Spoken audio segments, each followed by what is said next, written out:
Hey guys, welcome to another video on the Inside Spurs channel. Happy Tuesday morning, afternoon. I'm just past 12. Hope you're well, hope you're looking after yourself. Didn't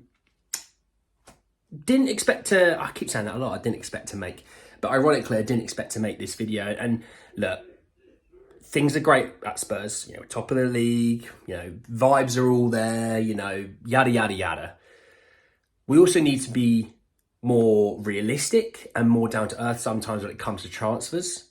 And I'm not always going to sit here and say Spurs are going to sign these 12 world-class players, we're going to spend £1 billion, going to do X, Y, and Z. We also need to talk about the negative side of things. And we're going to talk around the negative side of things around Tanguy and Ndombele, because a lot's come out in the last, I don't know, 3 hours, I'd say. I was at the gym, so I couldn't make a video early enough. And it's around how basically things in Turkey have gone really poorly. You know, you look at Davinson Sanchez, who plays week in, week out. It's a key player for Galatasaray.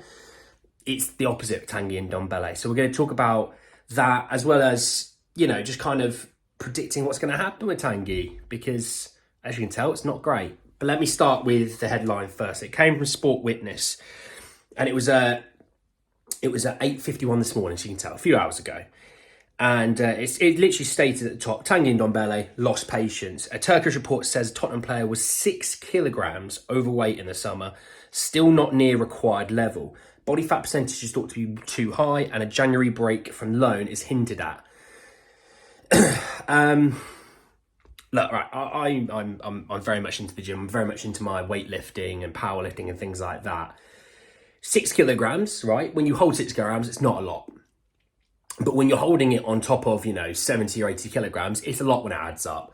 6 kilograms is, you know, I don't know, 12 pounds, something like that. 12, 13, 14 pounds, somewhere in there. I don't know off the top of my head.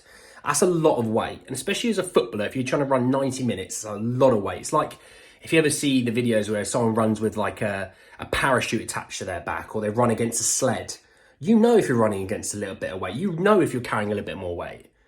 So to be 6 kilograms overweight before you went is not great. To be not even near the weight that required when we're sitting is basically November is really poor. Really, really poor. Now, let's preface this. He might be going through some stuff. Okay, you just never know with some people. He might be going through some stuff. And if he is, I hope he gets the support he needs. I hope he gets the love that he needs. I hope he gets the professional help that he needs. But if we're talking about if this was just more of an attitude that he can't be bothered, it's not on. It really isn't. To be 6 kilograms, it's unprofessional. You know, it's like if you or I turned up to work and we turned up every day, you know, half an hour late. Your bosses would be like, what are you doing? You get paid to work between this hour and this hour. You need to be here at this hour. And you going, yeah, I can't be bothered. Probably still continue to turn up at past. You know, it's the same kind of style. It's a lack of discipline, and it's a lack of professionalism. I want to go through his stats for the season, because I think this is going to really stand out as quite appalling. Now, don't get me wrong, if you've had an injury or two, you know, you might only play 10, 15 minutes here and there.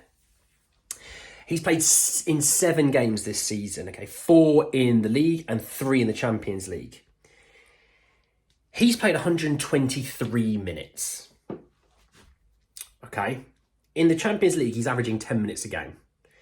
In the Turkish League, he's averaging, I think it's like 23 minutes a game, 23 and a half minutes a game. That's appalling. That is really, really appalling. You're playing like 30 minutes of football a week, you know, maybe 40 minutes of football a week. You're on 200 grand a week. I just can't believe it. You know, don't get me wrong, yes, he might have had a couple of injuries and that might play a part, but you know, if his weight was under control, and this has always been an issue, weight has always been an issue, his diet has always been an issue. If he was a kilogram overweight, Galatasaray would be like, look, we can play him into shape. Look, we'll play him into shape, we'll be fine. Get him 50, 60 minutes here and there, you know, training, he'll play in shape. When you're 6 kilograms, that is a lot of weight.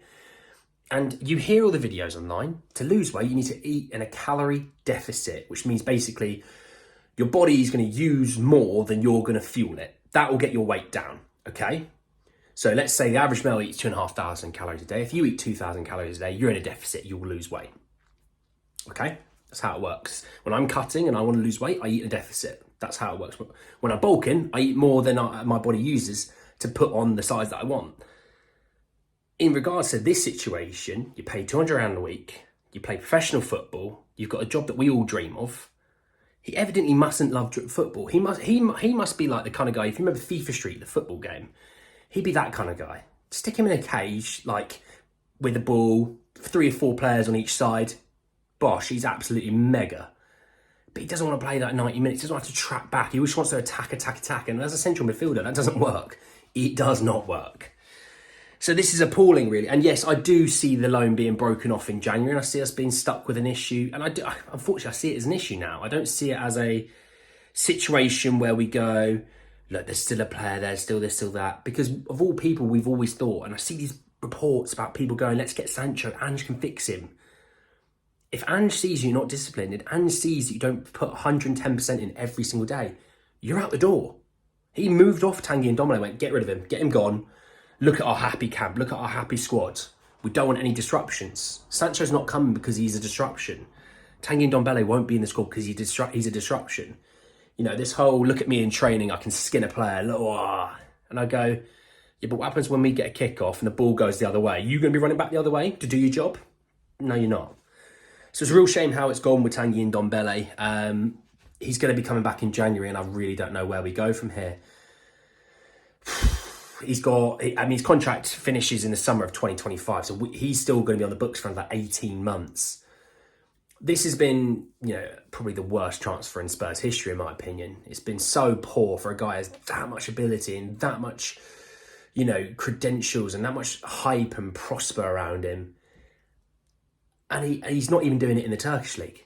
So how do you expect it to do it in a top 5 league, So, yeah, I think we'll be seeing Tanguy Ndombele back at Hotspur Way in January, and it's going to take a miracle to even move him out the door, because he clearly doesn't care. He clearly knows he's on £200 a week, and he clearly sees that he's enjoying it. Now, obviously, if there's things behind the scenes that we don't know about, like I said, I hope he gets the help and support he needs. But if there's not, you've got to knuckle down and actually do your job. You're a footballer. You're paid to play football. You're paid to train. You're paid to train. You're paid to look after yourself. And you're not, so therefore you're not playing. Therefore, the club who's paying some of your wages goes, we don't want him. He's wasting a spot on the bench. He's wasting, if we ever played him in the starting 11, he's wasting that. Get him gone. But anyway, guys, that's the end of the video. I know it's not as exciting or as prosperous as it normally could be, but sometimes we have to be talking about the transfers on the other side of things, not as positive. But anyway, I hope you did enjoy the video. Hit a like on the video if you did. In the comment section below around Tanguy Ndombele, what do you see the situation being like in January, and what do you see the situation going forward from January look like? Interested to see what you guys think. It potentially could be a bit of a heated comment section. Subscribe to the channel if you are new, and hit the bell notification for more. I know I will have another video a little bit later. We might see if we have and do another one even further on from that. But sure, another video to come. But anyway, guys, that's the video. I'll see you all very, very soon. Take care, guys.